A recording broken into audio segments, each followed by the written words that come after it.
Welcome to the NC Spin After Spin. Additional comments from our panelists just available on our website. I want to ask each of you, what do you wish you'd have said on last week's show but you didn't? John Hood, I'll start with you.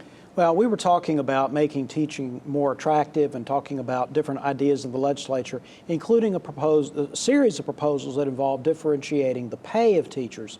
There's really three different ways you could do that. You could differentiate on the basis of the subject matter, whether it's high school physics where it's hard to place, or maybe dealing with difficult students, which is hard to do.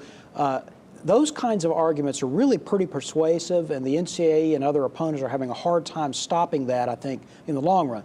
The second one has to do with demonstrable performance. Teachers who perform better according to either principles or evaluated test scores. That actually is harder to get teachers to buy into, but is already happening because the Senate and House already instituted that. There are some bonuses going out on the basis of that. Limited, and we'll see how much it can expand. The other area that may actually get the most attention this year has to do with paying teachers more when they take on more responsibilities, whether it's to mentor other teachers or actually take on more students, a larger class size in exchange for more money for the very best teachers. At the high school level in particular, we are better off with a somewhat larger class size in front of a really good science teacher rather than smaller class sizes led by mediocre teachers. So we'll see how this issue goes, but it's a fascinating one. Interesting. Dennis Wicker, what do you wish you'd have said on last week's show? Tom, it seems to me that last week when we talked about the executive order by President Trump to ban travel in from 7 countries, that we're really shooting at the wrong target. As I understand it, this is not the problem, but it seems that the Trump administration wants to focus on people who are immigrants and refugees. Refugees and immigrants are trying to flee from terrorism.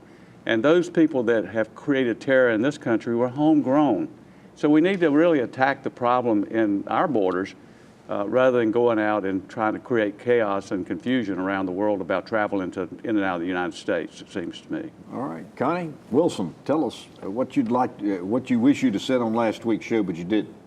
Last Friday, I attended former Representative Ruth Samuelson's funeral. And it was attended by about 1,600 folk. On the front row, you had former Governor McCrory, Governor Cooper, amazing group of people who showed up to honor a woman who led a life that was pleasing to the Lord. Ruth Samuelson was a beautiful woman inside and out. Inside and out. And the ceremony, the memorial service probably lasted a good hour and a half, 2 hours, and she actually orchestrated it. She had everything, really? And in fact, I almost felt like Ruth was sitting there directing everything. And even though it was about her, she made sure the emphasis was on her Lord and Savior, Jesus Christ, so that people could understand why she left this world peaceful and happy and knowing where she was going. Wow.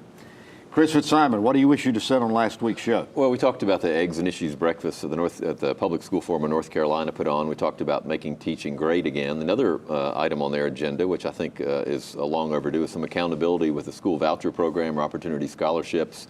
They mentioned several things. One is that teachers at private schools that receive taxpayer money don't have to undergo criminal background checks. There's no standards really for the curriculum. The schools can discriminate against, and many do, against LGBT kids or kids with gay parents. So I think there's going to be, you're going to hear, I don't know whether it'll pass or not, but I think you'll hear a lot more this year about finally putting some strings on a little bit of that money, because if you remember, in the next 10 years, according to the budget last year, we'll be spending $145 million every year on these schools, and a lot of people think that's a lot of money with not much accountability. It is a lot of money. Well, thanks for watching the After Spin. We'll have more video all during the week on ncspin.com.